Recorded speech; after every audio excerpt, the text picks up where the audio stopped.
Good morning. We'll call this hearing to order. What a difference a new administration makes. Not just time, a year, but the difference that leadership makes, and we are so thankful that we have new leadership at the SEC. So welcome, Mr. Atkins. Just over a year ago, under the Biden administration, Americans were dealing with an economy marked by instability and rising costs, fueled by an unaccountable federal government. Families in South Carolina felt it every single time they filled up their tanks, went to the grocery stores, or tried to plan for their future. Small businesses felt it when Washington made it harder to grow, invest, and hire. Today, we are on a different path, thank God. Under President Trump, we are refocusing on growth, opportunity, and common sense. This means clarity instead of chaos, accountability instead of bureaucracy, and a government that serves the American people, not gets in their way. Chair Atkins, the SEC under your leadership reflects that approach. This can be seen in how your SEC is addressing digital assets. For years under the Biden administration, regulation of digital asset markets took the form of regulation by enforcement. Instead of clear rules, businesses, builders, and investors were left with confusion, subpoenas, and lawsuits. And instead of innovation growing here at home, much of it was pushed overseas. That approach failed. If it failed investors who deserve transparency and protection, it failed entrepreneurs trying to build the next generation of American companies, and it failed our country at a time when global competitors are racing to lead in financial innovation. Congress is now doing its job as well, working in partnership with the SEC. The Senate version of the Clarity Act is about establishing clear rules of the road for digital assets. It defines responsibilities for regulators, protects investors, and gives businesses the certainty they need to innovate in the United States while keeping consumer protection paramount.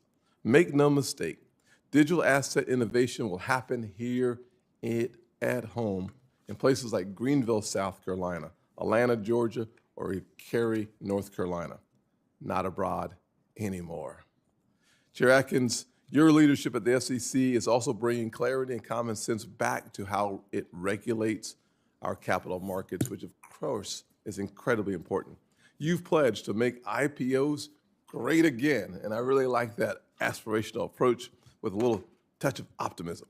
Helping more companies go public so more American families can invest in the next generation of companies from the very beginning. You've also committed to fixing our broken public company disclosure regime, which drives up cost and pushes firms away from our markets instead of inviting them into our markets.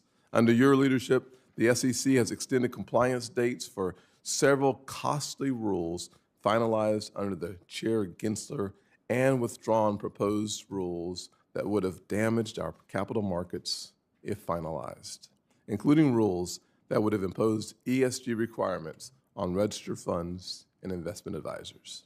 You've done important work, hard work, a lot of work, but that work is still in its infancy. After 4 years of dysfunction, the SEC has once again become a partner in growth, returning to its core mission of protecting investors, maintaining fair and orderly markets, and facilitating capital formation for everyday Americans.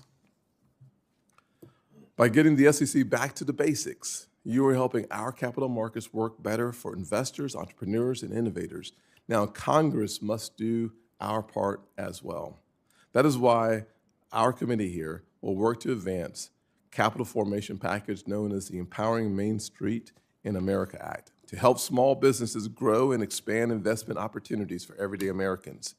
In the greatest country on the planet, it should not take wealth to create wealth. If we get this right, we can improve confidence in our capital markets, keep innovation in America, and make sure the next generation has more opportunity than the last. Once again, thank you, Chair, for being here with us. I look forward to your testimony. I now turn to our ranking member. Thank you very much, Mr. Chairman. Our markets are the envy of the world, and they deliver enormous opportunity. I want American businesses to thrive, but markets without rules mean that the wealthy and the powerful take all the gains, while small businesses and workers and consumers get cheated. The SEC's job is to make sure that our markets are fair and honest. But nearly a year into running the agency, Chair Atkins is unleashing a golden age of fraud. The billionaires will cash in, while millions of American businesses and families will end up paying the price. Now, as soon as he was confirmed, Chair Atkins set to work letting scammers off the hook and unraveling investor protection rules that keep everyday investors from getting cheated. At every fork in the road, he has turned toward Wall Street over Main Street. And here are just a few examples. For decades, the SEC has monitored corporations and refused to let them go public if they're scams. Now, thanks to Chair Atkins, that oversight has nearly disappeared. Investors have said over and over they want more information so they can make better decisions. But Chair Atkins is working to slash current disclosures so that companies can hide just how risky they've become.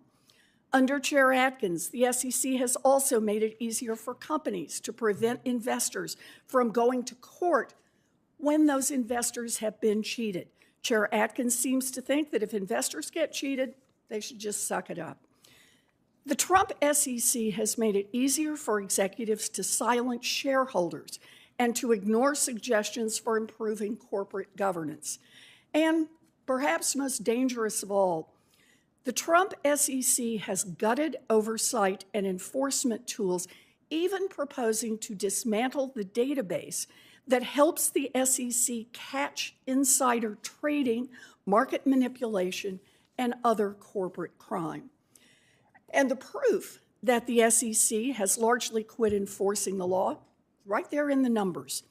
Over the past year, the SEC collected less in monetary penalties against bad actors than it has in over a decade.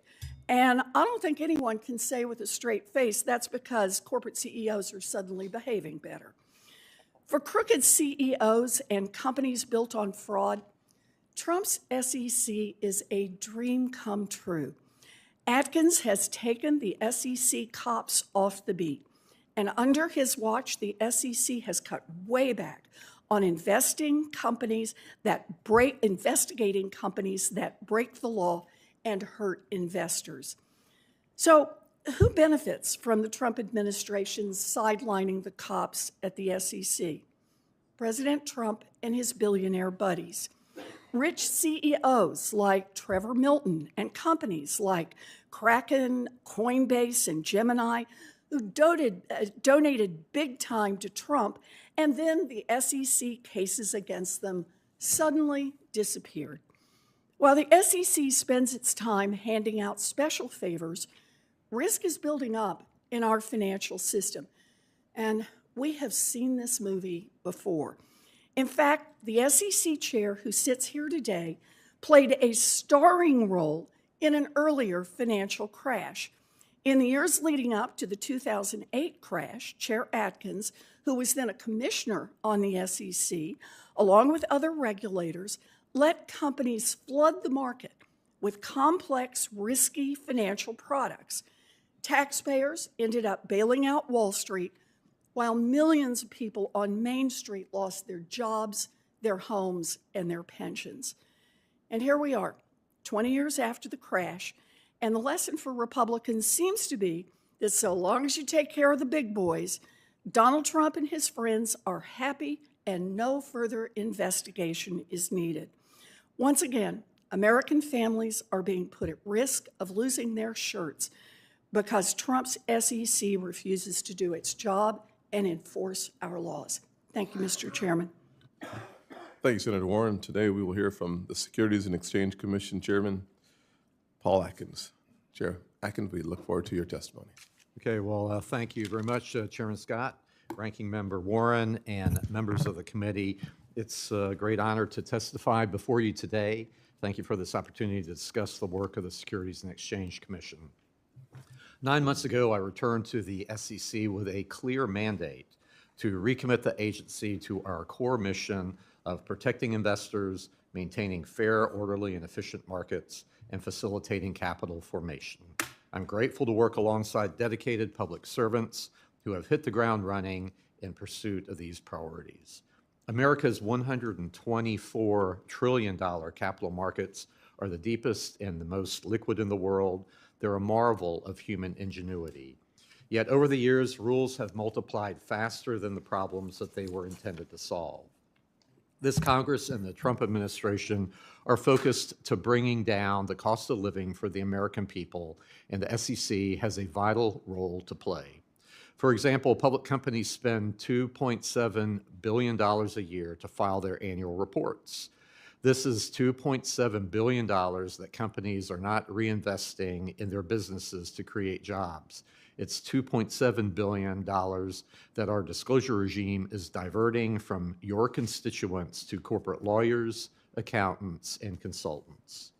Now, this is not to say that we want to gut corporate disclosure, which is vital, but we must modernize, rationalize, and streamline reports so that they are meaningful, understandable, and not a repellent to investors. After all, how many of you would read through an annual filing like this one right here of more than 2 reams of paper that rivals War and Peace? Disclosure documents of that length can do more to obscure than to illuminate. For context, shortly after I left the SEC in the mid-1990s, there were more than 7,800 companies listed on U.S. exchanges. By the time I returned as chairman, that figure had fallen by roughly 40%. This trajectory tells a cautionary tale that the SEC is working to rectify through the 3 pillars of my plan to make IPOs great again. First, re-anchoring disclosures and materiality. Second, depoliticizing shareholder meetings. And third, allowing public companies to have litigation alternatives so that we shield innovators from the frivolous and investors from the fraudulent. I also applaud the bipartisan initiatives before Congress, including those in the Senate's Empowering Main Street in America Act and the House's Invest Act, to help keep America's capital markets open, dynamic, and above all, worthy of investors' trust. Of course, I also support congressional efforts to enact the Clarity Act. Upon its passage, the Commission stands ready to implement this landmark legislation. A federal framework for crypto markets is long overdue. Under Commissioner Hester Peirce's leadership of our crypto task force, SEC staff has provided more clarity in the past year than in the prior decade, but there is no action we can take that future-proofs our rulebook more formidably than nonpartisan market structure legislation. As Congress completes its vital work, CFTC Chairman Mike Seelig and I intend to provide a bridge towards legislation. Through our now joint Project Crypto, we will consider a token taxonomy to offer both investors and innovators a clear understanding of their regulatory obligations. We will also look to consider exemptions that would allow market participants to move and transact on-chain. Finally, and most fundamentally, capital markets thrive on many factors, but they endure on trust. So the SEC is returning its enforcement program to first principles of rooting out fraud and remedying investor harm. Since I joined the Commission, we have brought enforcement actions to address offering frauds, insider trading, accounting, and financial frauds, and breaches of fiduciary duty by investment advisors. Since the formation of our cross-border task force in the fall, meanwhile, we have suspended trading in the stocks of 14 Asia-based issuers upon evidence of potential market manipulation. I am working within the securities laws to protect investors from those who seek to use international borders to evade and undermine U.S. investor protections. Markets are global, investor protection must be as well. As I said at the outset of this testimony, the SEC is returning to its core mission that remains as vital today as it was when Congress set it out for us over 90 years ago. So I want to thank you and thank this committee once again for convening today's hearing. I look forward to answering your questions and to our shared work ahead. Thank you very much. Thank you, Chair Atkins. Each member will have 5 minutes to ask questions. I'll start. I believe that blockchain technology and digital assets are the future of finance in so many ways in our country and around the world, frankly. If we can set up clear rules of the road, we can drive innovation here at home and make America the crypto capital of the world. I will say without question, as chair of this committee, we have worked diligently together on market structure legislation for the last 6 months plus. Democrats, Republicans meeting thousands of hours at this point, trying to figure out the path forward. I think is incredibly important for us to do so. And I think it's very helpful for us to have rules of the road that are already in place. Can you speak to why providing legislative clarity for digital assets is critical for American competitiveness and protecting investors at the same time? Well, thank you, Chairman Scott. So really, I support your efforts, and I agree with you that you here in the Senate and your staff and those in the House have really spent a lot of time and energy to come up with with what will be, I think, a very good bill once you iron out the details. So we have been providing technical assistance to both houses and on both sides of the aisle as well, and spent a lot of time ourselves to try to support your efforts and help them come out, in the right place. And so the real issue that is so important about this legislation is to future-proof things so that there's a clarity to innovators as between the SEC and the CFTC. I like to compare the past 40-some years as two fortresses on either side of a no man's land with where you have innovators and other would-be new products getting, bogged down in that no man's land with a crossfire and then never really coming to market. And so we need to give people clarity as to what they need to do. And in the past, which has been the problem with SEC of the past few years, is that the SEC stayed mum. It didn't try to alter and accommodate its filings and its forms and rules to accommodate this new innovative technology. So we need a firm grounding in statutes so that we can't have any backsliding in the future. Thank you. I'll turn my attention to my comment during my opening comments about the importance of not having as a prerequisite wealth to make wealth. This is such an important part of achieving the American dream. Obviously, owning a home is the first component of that. The foundation for most of us who think of the American dream is home ownership. For myself, that certainly was real. And then I had the blessing of starting a small business and realized that there's a big step forward if you are able to get yourself into an equity position beyond your house in America. It's critically important. Millions of Americans work hard. They all play by the rules and do well for themselves, but are locked out of investment opportunities because in America today, it still takes that wealth to build wealth. And we're trying to find a way to look at the accreditor investor definition and make it more flexible for people who have the knowledge and not simply the money. And I think that's an important part of what's broken about the current definition. And my IMSA, for short, Act really does put us in a position to expand the definition of accredited investor, opening the door to investment opportunities for Americans based on their knowledge and qualifications and not just how much money they have. Chair Atkins, what is the SEC doing to expand the accredited investor definition and more broadly ensure that it does not take wealth to build wealth? Well, thank you, Senator. I really agree with your points. And so I've been now at the SEC 3 times over the last 35 years, and each time this has been an issue that's been debated. And so I think it is time, and as you've put in your bill, to consider other alternatives. Why should a professor making $100,000 a year who's an economist or whatever, finance professor, not be an accredited investor, but somebody who's just inherited $3 million or something like that is an accredited investor?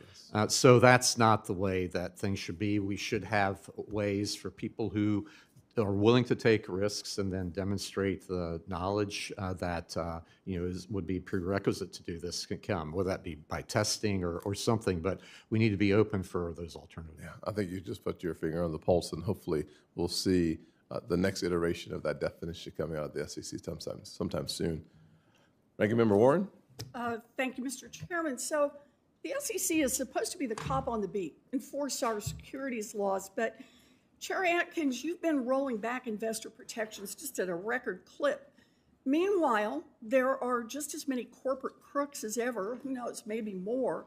Those are the crooks who are cooking the books, defrauding investors, engaging in insider trading. But under your watch, the SEC doesn't seem interested in enforcing our laws against corporate crime.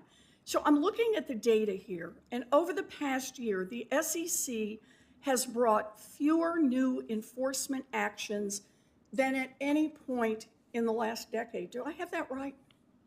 I'm not sure what data you're looking at because we actually haven't released our data yet, but I Actually, would disagree with your I'm comments. looking at public data. Securities offerings, for example, down 10.64% in 2025 from 2024. Investment advisors enforcements down 23.71%. Issuer reporting, auditing, and accounting down 32.65%. Broker-dealer down 29.51%. You have any reason to believe those data are wrong? These all come from publicly reported data. Again, I'm not sure what you're looking at, Okay. but we will release our Well, I our tell you numbers what, in due time. let's look at individual cases then. The SEC has dropped one case after another, even for convicted fraudsters who broke the law. So there's Devin Archer, the guy who sold $60 million in worthless bonds to pension holders. You turned him loose. Carlos Watson, who raked in tens of millions of dollars by lying to investors about his company's financial performance. You turned him loose. And Trevor Milton, who drew in hundreds of millions of dollars by defrauding investors in his company. You turned him loose after he donated $1.8 million to a Trump campaign fund. 3 different ways to cheat investors, but there's one thing that all 3 have in common. Mr. Atkins, did each of these corporate executives who defrauded American investors first get clemency from President Trump and then, as the cherry on top of the whipped cream, got all the SEC charges and investigations against them dropped? Well, each one of those cases, had particular aspects to them. Oh, I'm sure but they you're- had particular aspects. Right. But the part I raised is, did they all get clemency from President Trump, and then the SEC backed off and stopped all of its independent investigations and charges? Is that Well, accurate? there is always the issue that if the accurate? president has pardoned someone or given clemency, then it becomes very difficult to You push still forward have the case. civil actions against We them. do, but it Could becomes have, very But you difficult. dropped them all. Is that right? I just want to make sure. We withdrew. Look, yes, you withdrew. These fraudsters stole millions of dollars from their investors. They were convicted of crimes. But after Trump granted them clemency, SEC fell in line and dropped its pending cases against them too. You know, it's part of a broader pattern. Just look at the crypto companies that donated a whopping $85 million to President Trump's inauguration. They may have scammed investors and consumers, but once Trump was sworn in, the SEC started dropping these cases like hot potatoes. Kraken donated $1 million, case dismissed. Coinbase, $1 million, case dismissed. Gemini donates $1 million, case dismissed. Binance and a UAE company gave the Trump family stablecoin a huge boost in a $2 billion deal. Case against Binance dismissed. As a recent independent investigation found, and I'm going to quote it, the SEC no longer actively pursues any cases against firms with known Trump ties. The agency backtracked in investigating every firm that has relationships with the Trump family's crypto business or has donated to Mr. Trump's political causes. Chair Atkins, help me out here. Prove the outside investigators wrong. List the cases the SEC is still actively pursuing against crypto companies that have made big donations to Donald Trump or Trump businesses. Well, your premise again, I think, is wrong. I'm not sure what the. Just what- name the cases Well, that we- you are we've- actively pursuing against people or against these giant crypto companies that have made huge contributions to Donald Trump. Are there any? Can you name one? I don't know. I'll I take can't one. say. Offhand, I can't say which ones have One? cases. The ones that we've dropped Just were on one? registration issues. Just because one. the prior You know, commission. I just have to say I here, disagree with your premise. when these swindlers crash our economy and pull down retirees' pension funds, it's going to be hardworking Americans who pay the price. Billionaires over families. That's the Trump economy. Senator Rounds. Thank you, Mr. Chairman. Mr. Atkins, first of all, I'm going to give you an opportunity to actually answer the questions and correct perhaps some of the accusations that have been made here, particularly with regard to the president. But let me just start out with something that just in looking back over your work here, you made it very clear that what you wanted to do in coming back in was to reverse the trend of the number of companies that were available for small investors to be able to get in and invest in. In fact, you indicated that there were more than 7,000 companies listed on the U.S. Stock Exchange back in the 1990s, from small cap innovators to giants of the industry. And yet by the time that you've returned as chairman or earlier this year, that number had fallen by roughly 40%, meaning that small investors had fewer places to go to actually enjoy and create their own American dream. So I come to this from a little different attitude, that I think what you're trying to do is to create an atmosphere in which small companies can grow and thrive, and not simply be the ones that are managed by private equity programs. Based upon that, it seems as though you're trying to bring companies back in. Part of it has to do with enforcement and the philosophy of the appropriate way to enforce rules and regulations that the SEC is responsible for number one, creating and then enforcing and having oversight on. Can you talk a little bit about your philosophy? Because I think that's critical at this point to give you that opportunity. Okay, well, thank you, Senator Rounds. Yes, so I firmly believe that the law is the law, and that regardless of the parties involved, and that we have a duty to do to, as Senator Warren said, to the investing public to police our markets, and I take that extremely seriously. And so some of these cases that were dropped happened before I arrived, so between Inauguration Day and the time I arrived. Say that again. Some of the cases that you were just accused of getting involved with had been dropped before you arrived. Yes, by after inauguration, and in an effort by then Commissioner Ueda, Chairman Ueda, and Commissioner Peirce to withdraw from things that they viewed as regulation through enforcement. And so these are mostly registration issues under Section 5 of the Securities Act, and that was a regulation through enforcement where in the past the SEC just said, come in, there's an easy thing to do, just fill out an S1, it's on our website, fill it in and talk to us about it. But there was no effort to accommodate the new technologies and these new products that were just inapposite to the forms, and I would argue were not securities in the first place. So that is a changed attitude from the SEC, and that accounts for most of those cases that were dropped. So 7 of the crypto litigation dismissals of the 9 that were dismissed were because of those registration issues. And so under the Trump administration here since the beginning of the administration a year ago, the SEC has brought about 5 crypto asset related cases. So I don't have the exact number here in front of me, but it's around that. Are those ongoing? Those are ongoing, right. So anyway, so we are active in this area. Fraud is fraud, whether it be in the crypto area or not. So I don't know where these other stats come from, but I take exception to them. Thank you. I want to move back into an area that I think is really important, and that is the development of artificial intelligence and its use. Under the Biden administration, we saw securities regulation used to achieve some political and social objectives, often at the expense of investors and small businesses. I want to thank you for your commitment to returning the SEC to its core mission. Chairman Atkins, the administration's 2025 AI Action Plan encourages the development of regulatory sandboxes at independent agencies, including the SEC.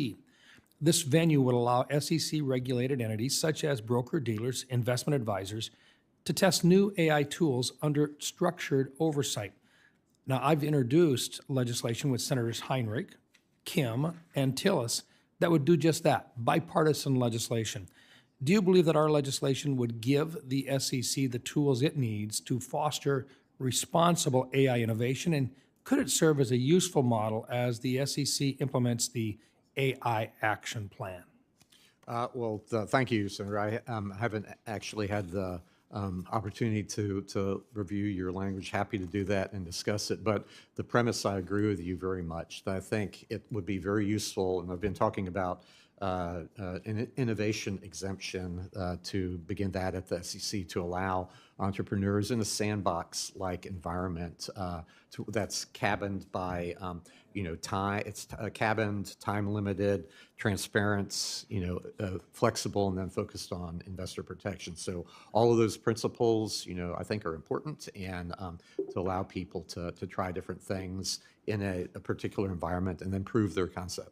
It's not going away, is it? No. No. Thank you. Thank you, Mr. Chairman. Thank you. Senator Tillis? Thank you, Mr. Chair. I'm sure you saw me come in with mixed emotions. I think you were about to wrap up the committee. The emotions weren't mixed, though.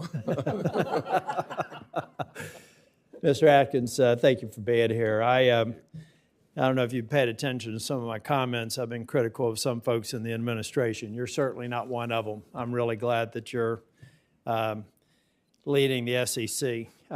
I've just got a real quick question for you. Because I'll submit some for the record, but I'm trying to wrap my head around the rationale of at least 4, maybe 5 state-owned enterprises now in the state, or at least ownership. You think about Intel, you think about the golden share of U.S. Steel, a couple of other countries where we have a stake that ranges anywhere from 10 to 15%. I'm worried more about that. I understand the circumstances that got us there, but I'm worried more about whether or not that raises the bar for upstarts and other businesses in that space, one. And two, when you have that level of ownership from the U.S. government, and you also have all the devices of supervision and oversight in those same companies, how is our ownership not the only vote that matters on a board? Thank you, Senator. There's those particular cases. I'm not really familiar with all the details as to the decision making there and the national securities issues and whatnot. But there's the entrepreneurship is the thing that really drives things here in the United States, and competition is really important, for our firms here. And so having government, I'm not sure that the worry about having government involvement necessarily means it's like the golden key to success, that, you look at other government entities that might not be so well. Yeah, I just worry, and I didn't mean to put you in a bind here, but you were probably the best person I could actually pose the question to. We have we have Intel, almost a 10% stake, $8.9 billion. We have MP Materials, 15% stake, rare earth minerals. We have Lithium Americas, 10% stake, and we have Trilogy Metals, 10% stake. So I'm just looking at these where, if you had, let's say that we had somebody out there that wanted to be a Lithium Americas killer.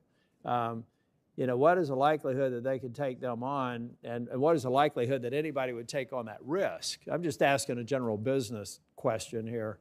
If you've got an 800-pound gorilla that not only has an equity stake, but has the entire supervision and regulatory resources behind it. I just logically, if I were advising businesses again, which I may be doing in about 325 days, I'd say, before I go and try and take on big lithium, MP Materials, Lithium Americas, Trilogy Materials, to use that space, rare earth minerals, I may want to go search another market until that settles down. So I don't expect you to respond to it, but it is something that really is an artifact from 2025. And I hope that, the U.S. Steel golden share, I don't even like the name of it, golden share, because it sounds like the golden ticket, which sounds like their ticket to run that company if they want to.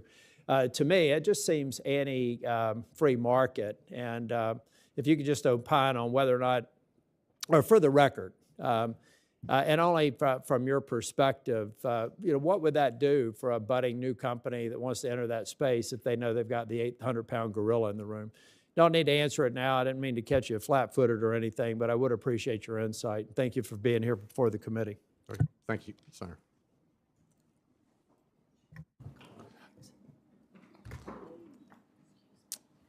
Senator Also Brooks, it would be your turn. Would you like me to go to someone else to give you a few minutes? Are you ready? I think I'm all ready. All right, sounds great. All right, good morning. Thank you so much to Chair Scott and Ranking Member Warren for holding today's hearing. Chairman Atkins, my number one priority on the Banking Committee is pursuing policies that will create real economic opportunity. And I want more of my constituents, quite frankly, not to live on the margins, but to be able to build wealth, generational wealth, for themselves and their families. And so I'm not afraid to say this. And I think it means access to capital, credit, and markets. And it also means robust investor protections. And so I want to briefly mention a few topics surrounding the development of market structure legislation, which I believe is really important to underserved communities. Young people are extremely interested in these technologies. I think about my daughter and all of her friends. And we need to protect both consumers and our financial system by regulating them. So I speak for so many of my colleagues in wanting to get to a really good bipartisan product that protects investors and the integrity of our markets. And part of this process, like others have noted, means getting a full slate of Democratic commissioners confirmed to the commission very quickly. There's no reason that this White House cannot nominate qualified individuals to the positions that safeguard our financial system. Now, you've spoken at length, Chair Atkins, about tokenization, the technology behind converting ownership of traditional financial assets, including securities, on a blockchain. And as this technology develops, it's going to be really important that we ensure the owners of tokenized securities have all the same rights and protections as owners of traditional securities. This is vital for protecting investors and the capital markets that make us the envy of the world. Now, Congress should play an important role here in providing guardrails and direction, and I'd be grateful for your continued cooperation. Do I, Chair, have your commitment in this regard? Yes, Senator, thank you very much. But I think it goes without saying that under current law that tokenized securities are securities, and we'll treat them as such. And that's our firm position at the SEC. So, and I think our authority under that is clear, no matter how securities are recorded, whether they're like the old-fashioned paper certificates or book entry at DTCC, or whether they're traded on chain, as tokenized securities. So I'm happy to work with you and your colleagues to get you comfortable with that as you consider to work on market structure legislation, for example. But that's an important precept, and we will obviously, I think that's clear under current law. Thank you so much. Another important issue is preserving state consumer and investor protection laws. And Maryland State Securities Regulator is at the front lines of protecting Maryland investors from fraud and misrepresentation. So, Chair Atkins, do you believe it's important to protect state consumer and investor protection laws that prohibit companies from lying to or misleading investors about their business dealings or their stock offerings? As far as I know, generally, I don't know about the specific ones you're talking about, but generally, the Securities Acts were very careful not to preempt state laws with respect to blue sky or other sorts of consumer issues. So, offhand, I can't think of an exception offhand, but I think that's a strong precept of the federalism sort of approach that was taken. Okay, thank you. Now, Maryland's one of the most entrepreneurial states in the country. We have about 112 small businesses for every 1,000 residents. And this puts us at the top tier nationally. We're home to world-class research institutions and more federal research labs than any other state, including NIH, FDA, and NASA. But innovation can't scale without capital. And Maryland now ranks 5th in the nation for venture capital investment, with roughly $1 billion raised last year. So how do we lower, in your opinion, Chair, barriers for emerging and first-time founders to access without compromising investor protections? Well, that's a good issue, and I, really am intent on trying to find some solutions to help on that, because the small businesses are the engine of growth for jobs in this country, and have pretty much always been that way. So what we want to do by fostering the ability for capital to find its way to those entrepreneurs so that they can build their business. So part of it is, when I'm talking about making IPOs great again, to in the old days, back when I was a young lawyer in New York in the mid 80s, Microsoft and Apple and all the big companies like that tapped into the public markets to build their property, plant, and equipment, and come up with their R&D and then market their products and whatnot. Now it's become so complicated and costly that's out of reach for a lot of smaller companies to go that route, and so they stay with venture capital and private equity for could be decades. So anyway, so we're trying to make that by making it a friendlier type of environment for smaller companies to tap into the public market. Yeah. Thank you. I yield. Senator Banks. Thank you, Mr. Chairman. Chairman Atkins, millions of Americans are handing over their Social Security numbers and their banking information to trading apps that are tied to Communist China. Senator Tuberville and I have written you and your predecessor regarding Webull and other Chinese broker-dealers with deep ties to the PRC that pose clear risk to U.S. User data. We know that China doesn't play by our rules, but what steps has the SEC taken to delist Chinese companies from U.S. markets and rescind Chinese-owned broker-dealers' licenses to operate in the U.S.? Oh, well, thank you, Senator. So we have very limited authority under the securities laws. We can delist a company if it hasn't kept its filings current, for example. And we can stop trading in a company where there's a sign of manipulative activity in the market. But we have been working with China-related companies. We have a cross-border task force that I've set up in our enforcement division where we're monitoring trading. And so we've shut down trading in 13 so far companies on the NASDAQ, and then more recently one on the New York Stock Exchange, where the company, after there was sign of a pump and dump scheme, the company came out and said, we don't have any news that should justify this marked increase in our price. It was kind of like one of the meme stock crazes back when. So we stopped trading on that company for a day. New York Stock Exchange stepped in and is doing an investigation. So our remedies are limited in this, but we are working on it with the SROs to try to. In recent years, we've seen American banks underwrite the IPOs of CCP-affiliated companies, including Alibaba, which purportedly aid Chinese military operations against targets in the U.S. What kind of benefits do companies like Alibaba receive from these IPOs, and what is the potential impact to America's national security? Yeah, well, so thank you. We have taken steps to, for example, we came out with a concept release regarding foreign private issuers because many companies from China, especially that have variable interest types of arrangements internally, have, are operating in China or East Asia, and then they're headquartered or whatever, run out of China, are incorporated in the Caribbean, and then then are listed as their primary market here in the United States. That's why we have come out with this concept release to ask, questions about and to come up with a remedy to focus on companies that, are taking advantage of our more, let's just say, accommodating stance for foreign issuers that are listed here in the United States, but where if there's not a strict regime at home for regulation, that's where there's opportunity to evade some of our.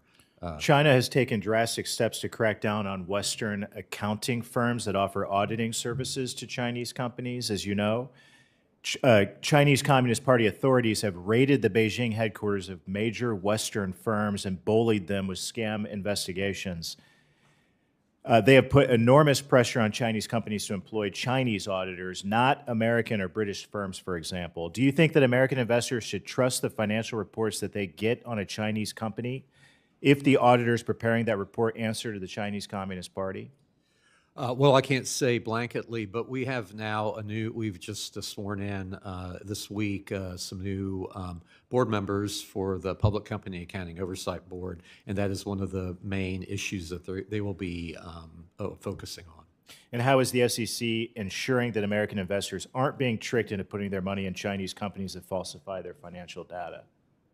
Well, so the whole anti-fraud force that we have with enforcement and our investigatory group, our examinations group, we are focused on trying to root out any sort of type of fraudulent activity. And it's not just with the Chinese companies or PRC type of companies, but here in the United States, the incidence of using now AI to help disguise phone calls and voices online is a real bane for normal people's existence right now. Thank you. My time has expired. I'll submit other questions for the record. Thank you for your time.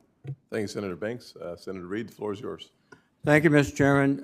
Welcome, Mr. Chairman. I believe you'd agree that the SEC's job is to recover investors' money and impose penalties when our security laws are violated. And I also would think you'd agree that securities fraud and other violations of the security laws are still prevalent, too prevalent. So I raise these points because under your watch, SEC enforcement has begun to disappear before our eyes.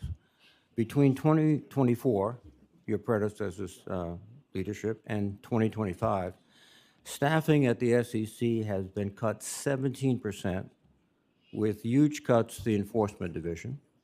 The enforcement budget has been cut in half, falling from $1.4 billion to $731 million. Not surprisingly, monetary settlements declined 45%, falling to $808 million, down from $1.9 billion in the previous year. Disgorgement, the money that you require violators to repay to the victims, that's declined to $108 million, down from the previous year of $6 billion. That's a 98% drop. And it's the lowest in modern era by far. And this clearly indicates to me that the SEC is not dedicating the necessary resources to fighting for investor protection and market integrity. And the last time the SEC was shredding staff and resources on this scale, it missed Bernie Madoff's fraud and the practices on Wall Street that led to the Great Recession. And I believe you're going down the same path. Will you commit to restoring the resources for the enforcement division and enforce the laws, not only to protect individual consumers, but the integrity of the markets? Well, I'm not sure where you get your stats, so I don't really agree with them. Well, let me tell you where I get my stats. The data regarding the enforcement budget is from your own agency financial report published on January 16th. Data regarding penalties and disgorgement is from private sector analysis from Cornerstone Research and the law firm of Paul Weiss. And we need to rely on these reports because your agency, the SEC, has not published the Enforcement Division report for FY25. Usually that is done in December. So you're either deliberately obscuring what you're trying to do, or, Well, that's wrong. well, then when are you going to publish We had the a report? 43-day and 43-night shutdown that really, threw a lot of our processes off. We're about to come out When? with an enforcement here in the next few weeks here. And I'm it not will sure reflect exactly. these numbers. Well, we'll see. I don't know again, don't know. but a lot of what you're talking about as far as penalties go were never collected. They are, it's kind of like a ghost sort of thing where they're assessed but not collected. So Well, you don't that's even one assess thing. them. Well, we are actively enforcing the rules. We have a lot of these people left voluntarily or through buyouts before I arrived at the SEC. So I'm looking at our numbers of employees, and I think we have a very good group of people in enforcement. No, you have deliberately cut the enforcement. That's part of the DOGE operation because it plays into the administration's plan to weaken the controls on capital in the United States. I disagree. And- That happened before I got to the SEC. So anyway. Gee whiz, what have you done since you got there? We've been looking at our, we have been working actively to, look at our budget and what we need. What do you expect to be the number of people in the Enforcement Division in the next, say, 3 months? Are you going to start hiring immediately? We have gaps around in different divisions, and so we will fill that. But we had people retire by definition. That means that they had been there for a while. So this provides opportunity for younger people to rise up. They retired because DOGE was running through SEC like every other agency. I disagree. Well, That DOGE and SEC, why would from people what I reti- understand, were focused. Why would people IT. at the prime of their careers retire? Because I think they felt that the direction they were going was something they did not want to participate in, which is sitting around as Americans are exploited and as the markets decline. Let me change. People the have topic. other types of opportunities, and I've talked to many of the people who retired, many of whom I knew from my former time at the SEC. So I think to blanket paint it that way is inaccurate. Senator Reed, your time is up. Do you want to ask a question for the record? Mr. Chairman, absolutely. I will submit questions to the record. No, that's quite all right. You want to give a synopsis real quick? The synopsis is, I think we're headed down the path to a financial disaster. I note for the record, Senator Warner and I were the only two members on this committee that were here to write Dodd-Frank, to put corrections in place. The ranking member was in the administration helping us. And we saw this coming. My definition of a synopsis ended about 10 seconds ago. Thank you. Senator Haggerty. Thank you, Mr. Chairman.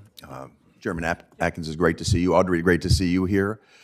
Chairman Atkins, before I start with my questions, I might just ask you to take a minute longer and explain to us what the impact has been of the 43-day shutdown on the SEC's operations.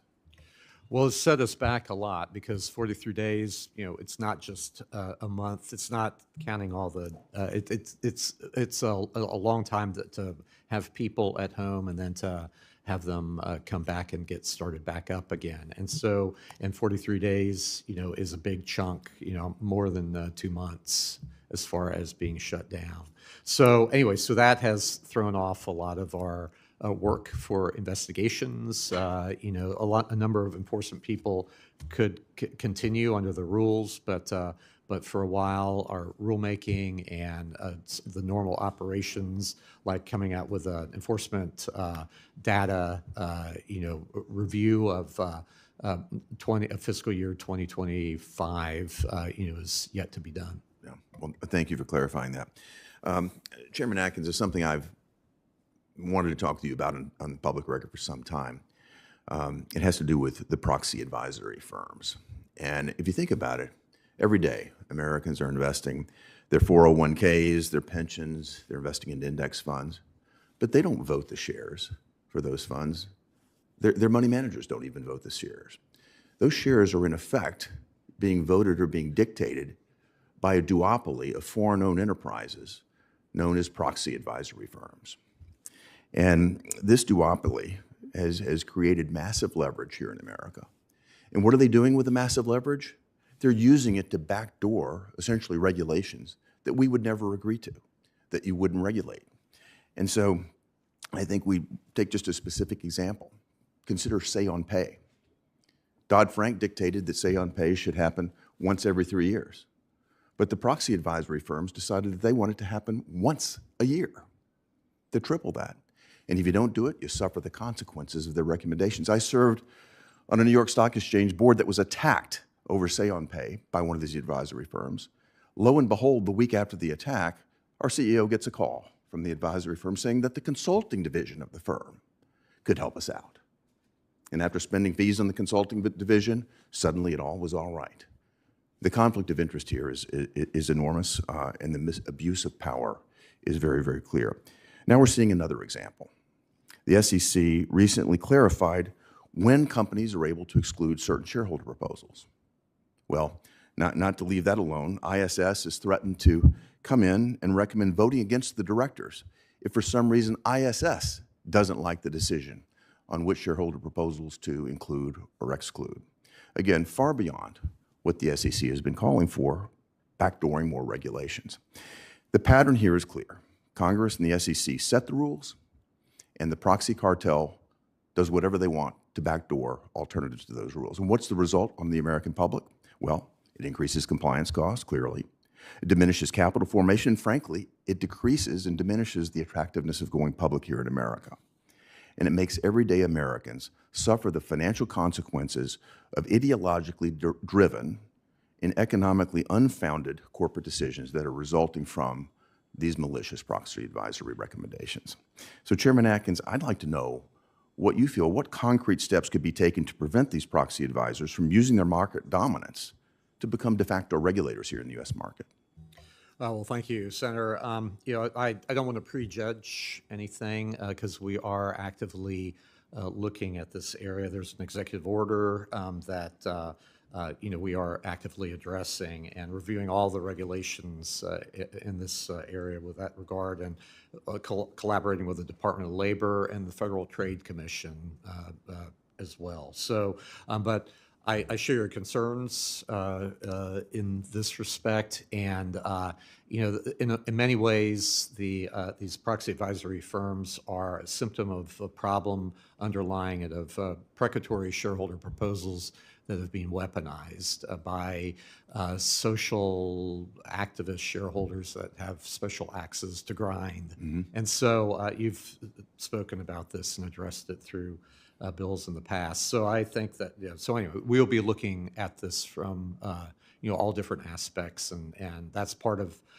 the goal that I have to make IPOs great. Well, I very much encourage you to continue to take a very hard look, and thank you for taking a broad-based look across the entire government at the effect of these organizations. And just to make clear, since June of last year, I've been calling on our antitrust regulators to take a very hard look at this foreign-owned duopoly and the market dominance that they're exercising to damage U.S. markets. Thank you. Thank you, Mr. Chairman. Yes, sir. Senator Warner.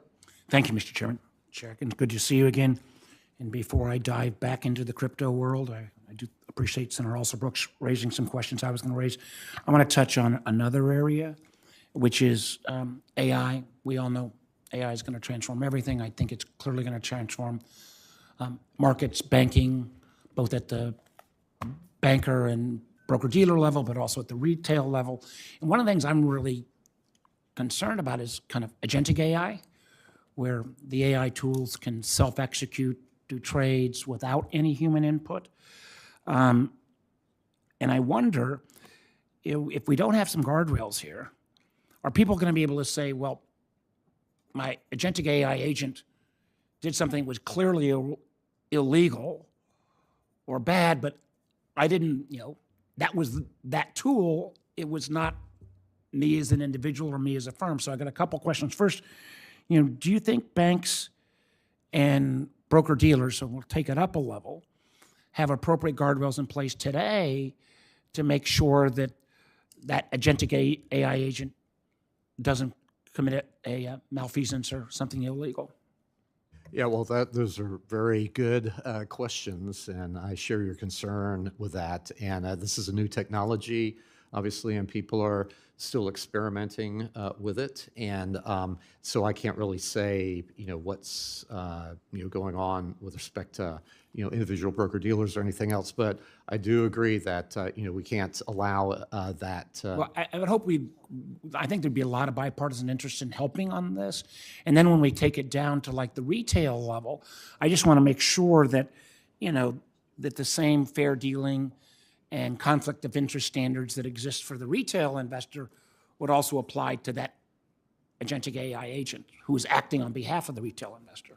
Yes, no, I think that's important. And so whichever way this technology grows and changes, I think we have to be very attuned to those potential, problems. And so so even in this last discussion here about, proxies and whatnot, obviously we've seen proxy advisory firms, we've seen banks now starting to rely on AI rather than, farming it out to third-party advisors. Yeah, So and again, we we'll saw, see. was it this week or last week where, I think one of the new tools came out and all the wealth management firms took a huge hit on the marketplace because they thought AI was going to take over. I just think this is moving so quickly.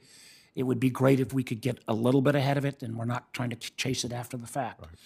Yeah, we have a special task force at the SEC headed by a former enforcement attorney, Valerie Stepanek, who's looking at AI, for tools for us, for example, at the SEC with respect to enforcement, corporation finance reviews, and things like that.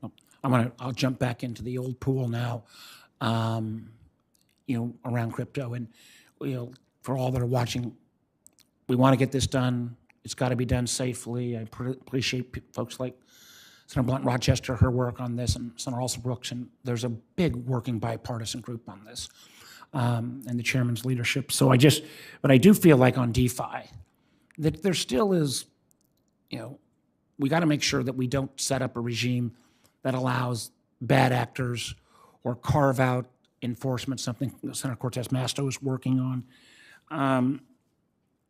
Since you've already addressed the fact that tokenized stocks are still a stock, and a stock is a stock is a stock, how are we thinking about this? I know in a recent speech you said decentralized finance and other forms of on-chain software systems will be part of our securities and markets and not drowned out by duplicative or unnecessary regulation.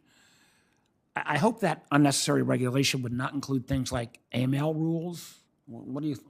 No, that's vital, but I think maybe that context was more like looking at the potential for smart contracts. So there are already developments out there to incorporate into the token itself AML and BSA sort of concerns. This 3643 is on the Ethereum blockchain is one example of that, where people are experimenting with things that are embedded in. Well, we are working, and the chair of my Republican colleagues are working on this as well.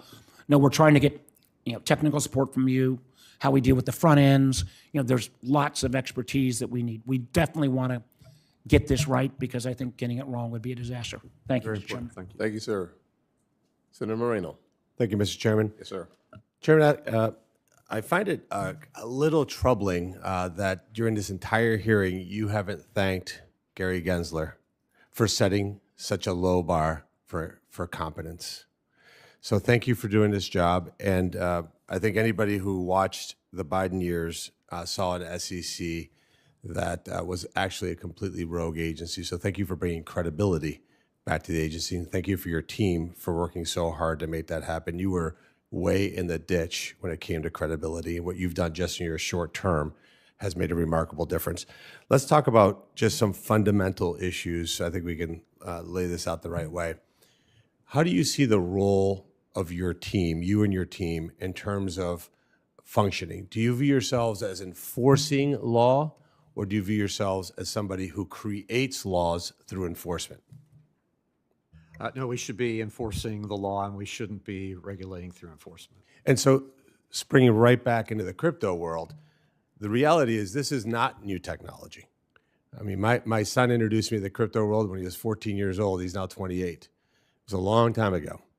And the Congress has failed miserably in creating laws to give you the proper guardrails to say this is allowed and this is not allowed. How important is it for us to finally get this done, to actually give you a regulatory framework that allows you to decide how to enforce laws and keep bad actors out and make certain that good actors are given the room they need to develop and innovate here in America? Oh, well, thank you, Senator. So we do need, I believe, a good law coming out of Congress and to be enacted that would undergird our efforts. The SEC has pretty broad authority to interpret and to have exemptions under the various securities laws. And so that, I think, has been the missing link here, frankly, over the last years, where the SEC has not made really any attempt to accommodate this technology. And so that's created such a gap between the possible and what people were actually able to achieve, because the SEC was just I compare it first to the ostrich with a head in the sand, and then secondly the regulation through enforcement views, saying you can interpret the securities laws as well as we can, but then going after people with the enforcement division. I think that's not the way for a regulator to operate. A regulator should perceive what the questions are in the industry and then address those. And we have many tools to do it: notice and comment rulemaking, roundtables, all sorts of things like that is the way a competent regulator should be working. Yeah, so when you hear the exchange about less enforcement actions as necessarily a bad thing, the reality is, again, not to beat this to death, but for those who suffered through Gary Gensler's reign of terror, he wasn't an ostrich. He was a man-eating, absolute devastating lion. So the enforcement actions were basically, again, enforcement, regulation through enforcement. So you had just completely arbitrary, capricious views of what should happen, and what you're doing is following the law. So I just urge my colleagues to let's get this bill across the finish line. The staff has spent literally thousands of hours getting this done, and I think it's long overdue. Let me just ask you one question about something that a lot of people, including myself, although no longer in this space, because I divested myself of all digital currencies, by the way, at a low number. But what do you think about self-custody? Tell me how you view that from your perspective. Should I be able to be a custodian of my own digital assets if I ever were to get back in that space? Yes, I believe so. I mean, I think that your right over your property should determine where it should be held, and then the differences, perhaps in trading, we have to make sure that that things don't become balkanized, that we don't have liquidity that's atomized. But for the national market system to work and to provide the engine that we have currently, we'll take. We'll have to accommodate all sorts of different ways of doing business. Thank you. And thank you for being in this role. Thank you for rebuilding the credibility of the SEC. It's very, very needed. Thank you. Senator Van Hollen?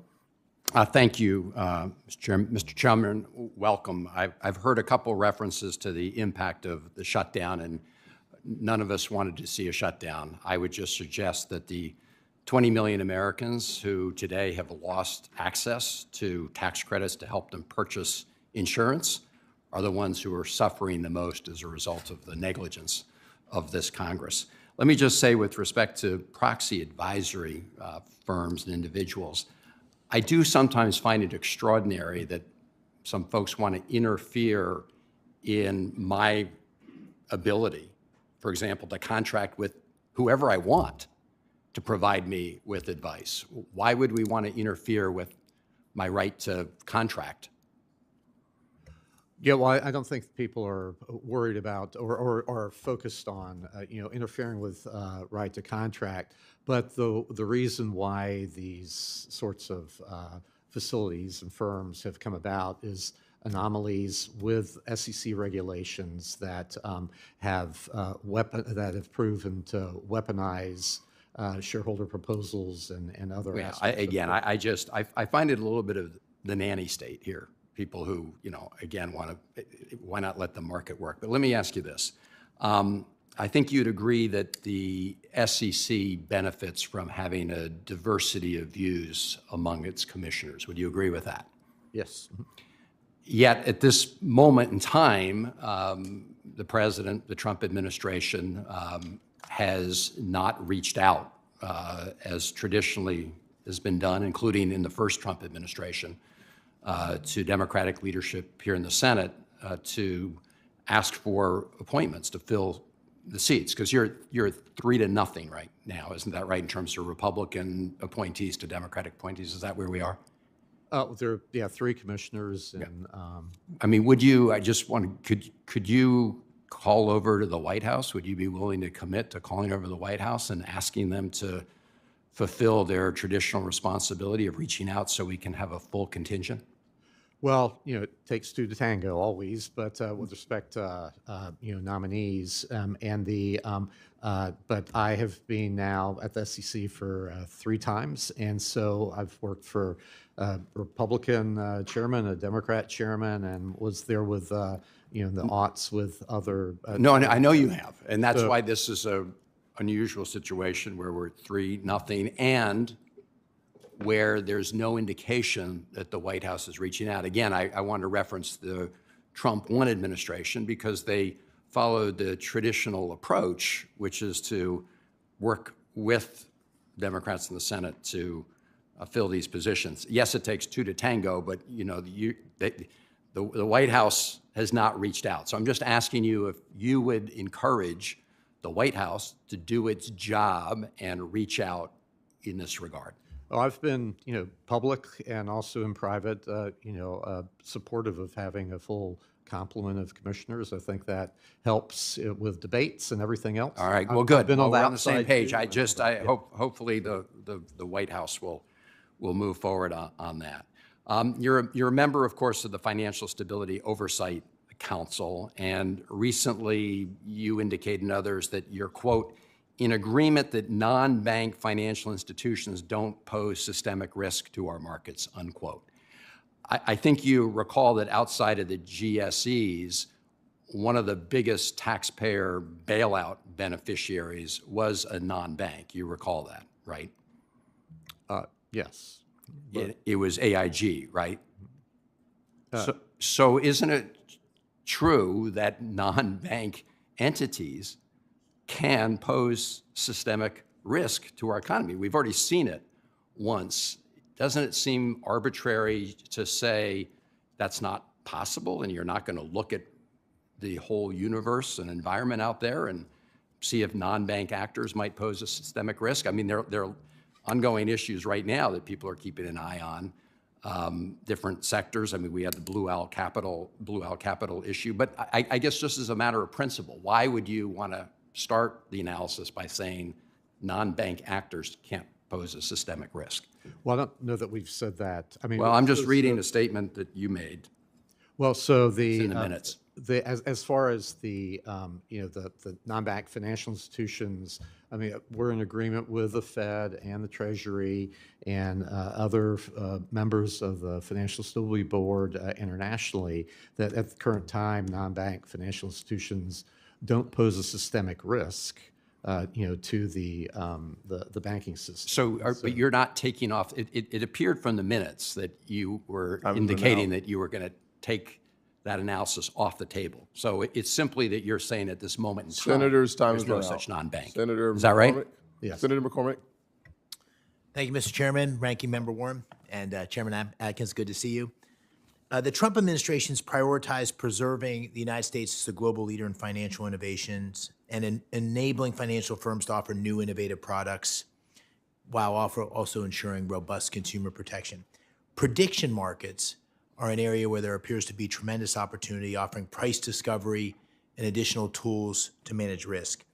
Now, I know this falls primarily in the CFTC's jurisdiction, but how is the SEC working with the CFTC to provide greater clarity for U.S. market participants in prediction markets? Yeah, well, so that is a huge issue that we're focused on, and so I'm happy to say that Mike Seelig is now the president appointed him to be chairman of the CFTC. Great guy, very competent, and he was in my office, so I can surely say that the two agencies will be harmonized more than ever before, and so we're meeting once a week to do that, and with our staffs.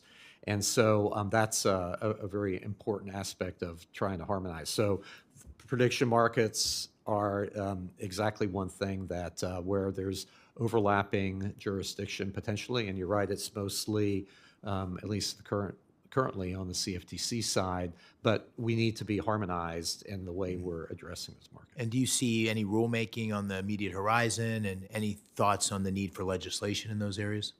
Well, so we'll see. I mean, we'll see what you all come up with here with respect to clarity. But again, I think we have enough authority, as I said before. A security is a security, regardless, how it is, and some of the nuance with prediction markets and the products depends on wording and what exactly is being done. So anyway, but that just points up because of the potential gaps that the SEC and the CFTC need to be very well interknit on that. Okay. Financial innovations moving at a blistering pace in lots of areas, including digital assets. I commend you on your efforts to provide the necessary rules and safeguards for digital assets while we continue to hopefully come forward with legislation on the Clarity Act.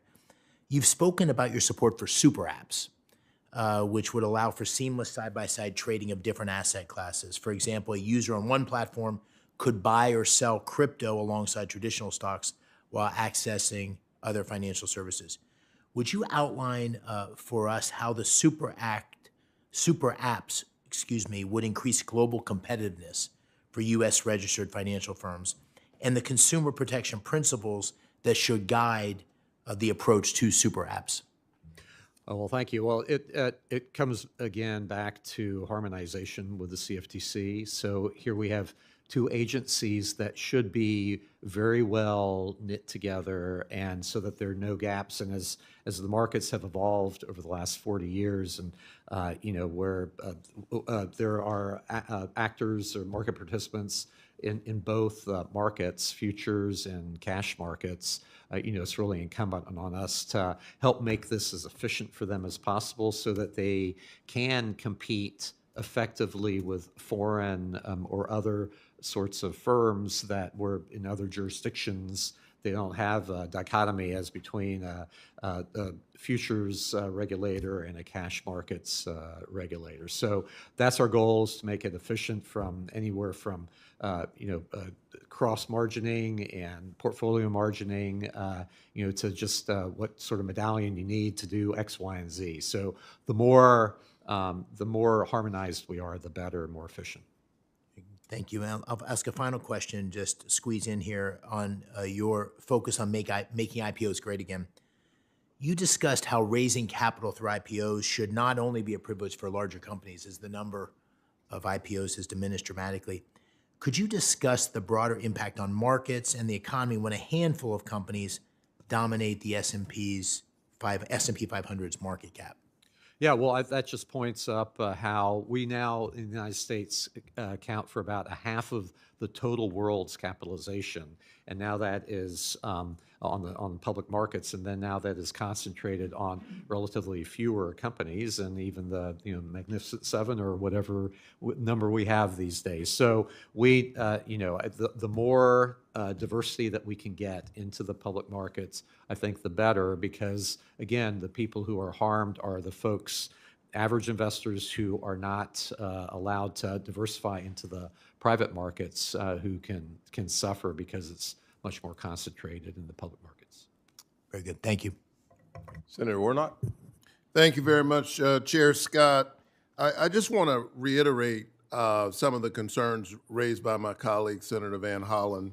Congress established bipartisan commissions to incorporate dissenting viewpoints and to moderate rulemakings, ensuring that final rules are durable, that they last from administration to administration. And this helps provide a level of regulatory certainty for the industry and for investors, since no one likes it when policies go back and forth between administrations. That's not helpful to anybody involved.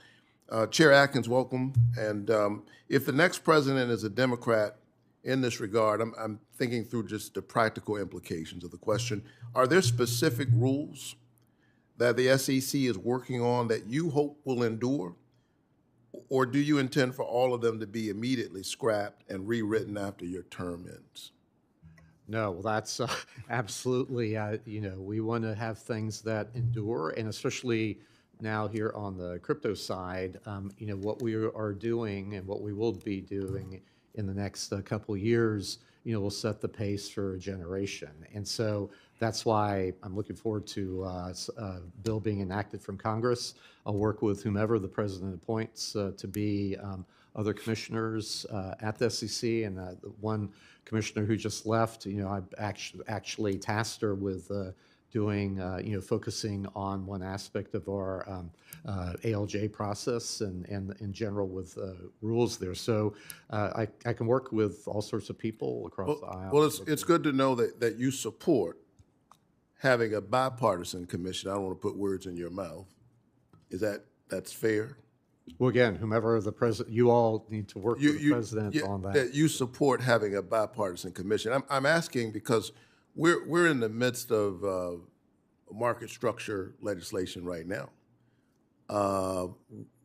And as we work through all of these ideas in a way that makes sense for the marketplace, that are durable, ways that are durable for the folks in that industry, I think you could get bipartisan support behind many of your ideas, but unfortunately, Democrats have been locked out of the process. Do you agree that incorporating dissenting viewpoints at the commissioner level would help moderate rulemakings and ensure that they last beyond this administration, making the SEC a better, more trusted, and consistent financial regulator? Well, I hope that what we're working on can receive approbation from all sides, and we shouldn't have the ping-ponging back and forth over the years. Right. But we've seen how you even have bipartisan commissions where if somebody is hell-bent on doing something, as in the last administration, overriding others, it doesn't necessarily endure. So, I mean, to your point, I think there's a benefit to having all sorts of viewpoints, but I'm happy to work with whomever the president I hope that, the president's only been appointing Republican commissioners. And that's a real problem for the work that we are in the midst of right now, which is deeply consequential. And frankly, it's unhelpful for us to have this kind of partisan approach at the commissioner level. So this has implications for work that we're doing right now. This is not just some kind of political argument, and so this is why I'm pushing you on that question. I hope that you will advocate to the White House the importance of putting Democrats on the commission as an important part of actually moving not only market structure legislation, but a whole range of issues that need to be addressed moving them forward. It's been reported that the SEC has seen a staffing reduction of at least 15%, more than 600 employees, with key staff leaving the agency in legal affairs, investment management, and trading and market divisions. Now, I understand that robust staffing alone does not necessarily result in a fair and robust enforcement of security laws, but you do need capacity. Do you believe the SEC has adequate enforcement staffing and priorities to fully protect investors and our capital markets? I think we do, Senator. And the people who've left, that was before I arrived at the SEC, but they took voluntary retirements and buyouts. So, and by definition, they had been there a number of years. So what actually is really salutary about this is that it helps younger folks rise up in the ranks, and because there's always a brain drain of But we've seen a people. reduction, not just a generational change. We've seen a huge reduction in the size of the workforce. Thank you, Senator. Thank you. We'll move on to Senator Britt. Thank you, Mr. Chairman. Chairman Atkins, it's great to see you. Appreciate you being here today. There's been a lot of discussion on digital assets and other things, and I just wanted to say how much I appreciate your work to embrace technology and the industry and innovation and how we do that well here on our shores. The new and measured perspective that you've brought to the agency is also refreshing, particularly compared to your predecessor. And I look forward to continuing to work with you and the committee to ensure that the U.S. remains the global leader in the crypto space.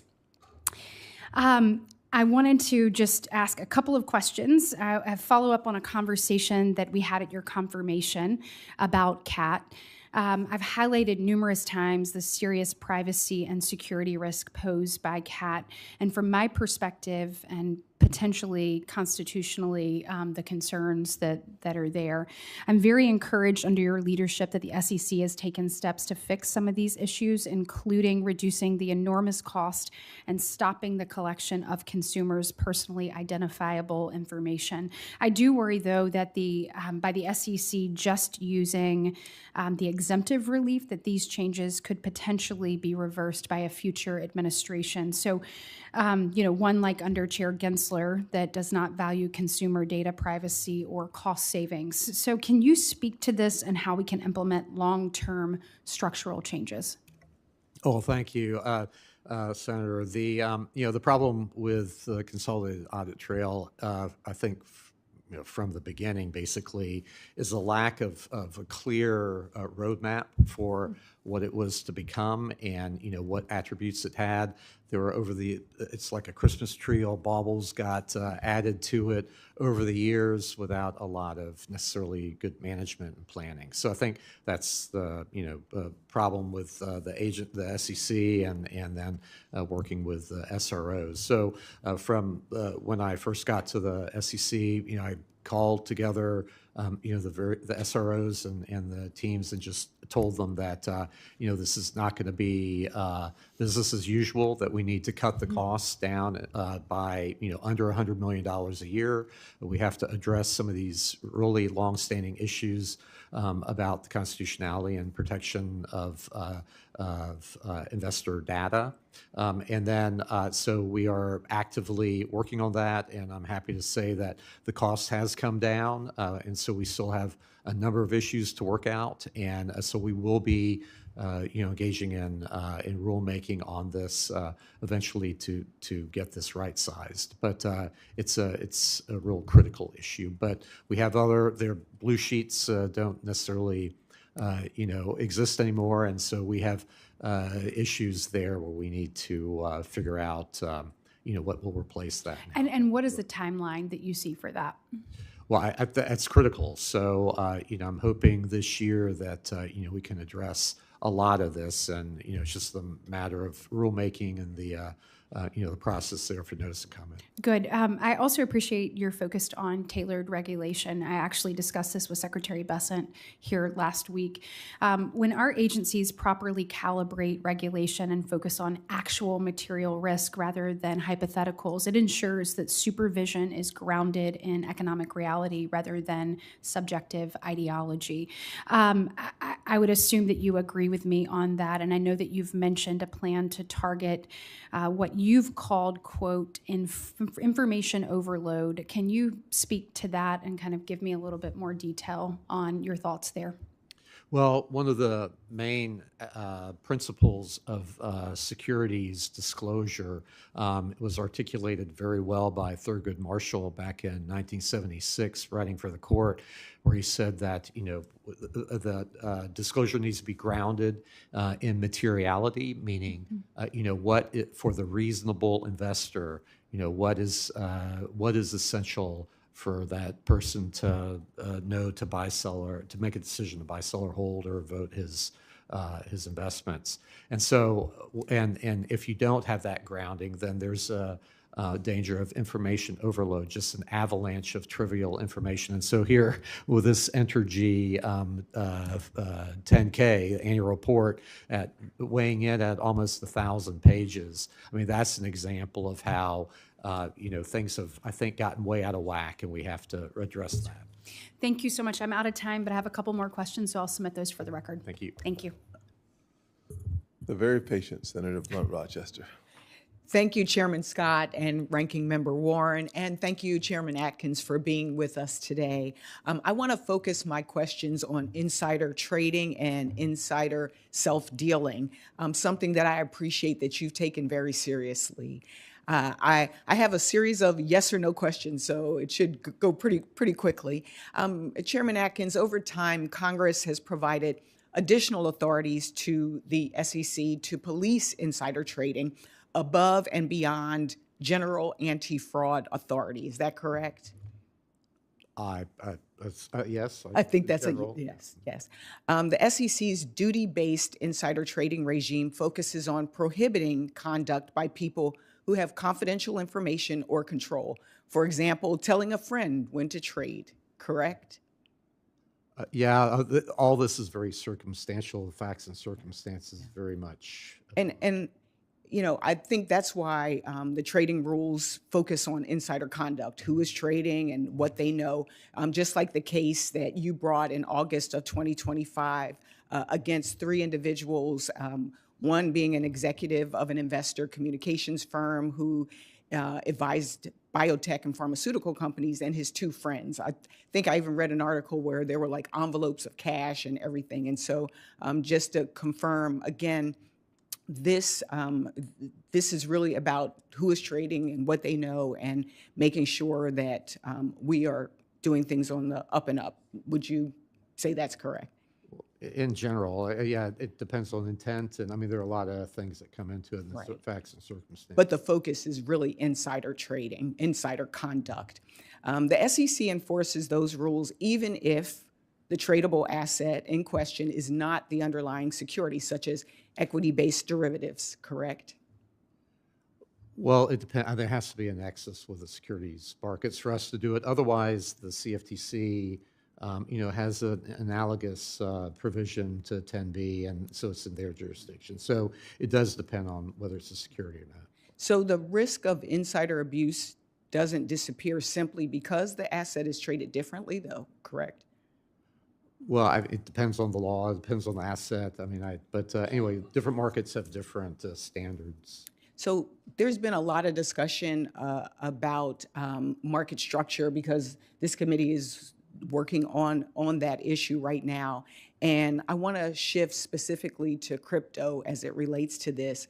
In many crypto markets, founders or insiders can exert control or otherwise have confidential information on token supply, the schedule of token releases, governance changes, or major technical decisions, especially before public trading.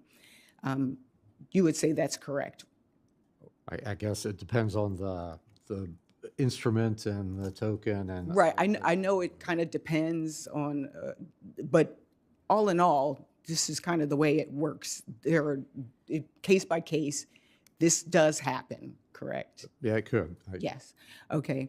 And so today, I think is insider trading or self-dealing, regardless of asset classification, by someone with confidential information or insider control, harmful to market integrity and investors? Well, we want to make sure that the markets are transparent and whatnot. So, I but really again, it think depends. I tried to these are like kind of basic, simple questions. I think what I'm trying to get at is that, to me, insider trading is bad. No, it shouldn't happen anywhere, and I think we agree on that, right? Well, it depends on the futures markets. I mean, it's kind of Okay, so we're not embedded talking in it. about That's futures, inside puts, calls, trading. but the concept of insider trading, this is something you're against, right? On the securities markets, yes. So. Okay, I'll just say this didn't go the way I thought it was going to go because I thought these were sort of like basic, like all of us agree insider trading is bad and wrong. As a matter of fact, even the case that I referenced that you did the complaint against, this was like a guy giving his friends tips and then them passing him envelopes of cash. So to me, what I think for our committee is going to be important as we look at something as consequential as market structure is that we're also paying attention to making sure that people don't have this self-dealing or insider trading. And so I'm going to yield back to the chairman. And thank you for your presence here. And I look forward to the continued work. Thank you, ma'am. Senator Ricketts. Thank you, Chairman Atkins, for being here today. The United States has the strongest and most trusted capital markets in the world, and that didn't happen by accident. It happened because we have a system that relies on clear rules, reliable disclosures, and enforcement that is predictable and grounded in law. This is near and dear to my heart as I worked in a regulated industry. Fair and transparent regulations allow our country to have the most transparent liquid markets in the world. And those standards are even more important in a time of strategic competition, especially when we're talking about Communist China. Communist China is not an ordinary foreign market participant. They are the biggest existential threat to our country, largest external threat to our country. They are a strategic competitor with a state-directed economy. Communist China operates with no transparency, imposes restrictions that prevent U.S. regulators from having the same inspection and enforcement access that we would expect here at home. Chairman Atkins, do you agree that these differences limit the SEC's ability to provide the same level of oversight and investor protection for China-based companies as it does for domestic issuers? Yeah, well, thank you, Senator. There are a number of issues to work out. I agree with respect to the various markets and where these securities are from. So, well, you have an agreement through the PCAOB with the Chinese regulators established in 2022 that allows us inspection access to Chinese-based audit firms. And despite existing law requiring foreign firms to open up their audits for our inspectors, Chinese companies have been shielding their books and used auditors under their control to provide dishonest information and withhold data. All the while, we cannot audit Chinese companies directly to get to the bottom of the truth. And we have not taken action to delist non-compliant Chinese companies from our stock exchange because of this. Given that the PCAOB inspections have identified significant audit deficiencies at Chinese firms serving China-based issuers, do you believe it creates an uneven playing field for U.S. companies when those issuers can access our markets without being subject to the same level of oversight and inspections? Well, yes, sir. I think, so a couple things. One is, just this week, we swore in some new members, new chairman and new members for the Public Accounting Oversight Board. And so that is one of the things that the new board will be focused on, with respect to China related companies. And then, and how actually, that the ones that are listed here in the United States, whether or not, there is a robust access by competent auditors operating under our rules, are working with those particular companies. And then secondly, we put out a release back in the summer asking questions regarding foreign private issuers, and especially those companies that are, maybe based in another country, incorporated, say, in the Caribbean, but then their primary listing is here in the United States, such as on NASDAQ, and whether or not that the accommodations generally given to foreign private issuers, which are predicated on a robust regulatory scheme, in the home country, is actually also the case in some cases, like with Chinese companies that are listed here. So we are out to address this, and so I agree with your issues there. Great. Well, I'm glad you brought this topic up because there's about 286 Chinese companies that are listed on our exchanges as of March of last year. 151 of them are these variable interest entities, VIEs, and they have the arrangement you're talking about. They're taking advantage, rather, of the arrangement you're talking about. And they represent over $1 trillion. That's $1 trillion of American citizens' savings that are going into these firms. And they use these structures because Chinese law restricts foreign ownership in key sectors, so they can't sell the equity in operating companies directly to U.S. investors. So they set up these companies, as you said, say up in the Cayman Islands or whatever it is, and instead investors buy shares in an offshore holding company that relies on these contracts, but not ownership, to have economic interest in the business. Chairman Atkins, do you believe the average American retail investor understands that difference today? Yeah, well, I fear that maybe they don't, and so we are looking at the disclosures around these sorts of entities and how that is actually being accomplished now or not. Well, thank you. I appreciate that. I think you need to look very closely at these disclosure requirements and take action against any Chinese firm that is not complying with U.S. law. And if we cannot get the same sort of comfort from a Chinese company that should be delisted from our exchanges, and we should not allow Americans to fund our chief adversary in the world. With that, thank you, Mr. Chairman. Thank you. Thank you, sir. That concludes our hearing portion of this hearing, and we'll say for senators who wish to submit questions for the hearing record, those questions are due 1 week from today, Thursday, February 19th. Chair Atkins will have 45 days from that date to submit your responses in writing. Thank you so much. Committee adjourned.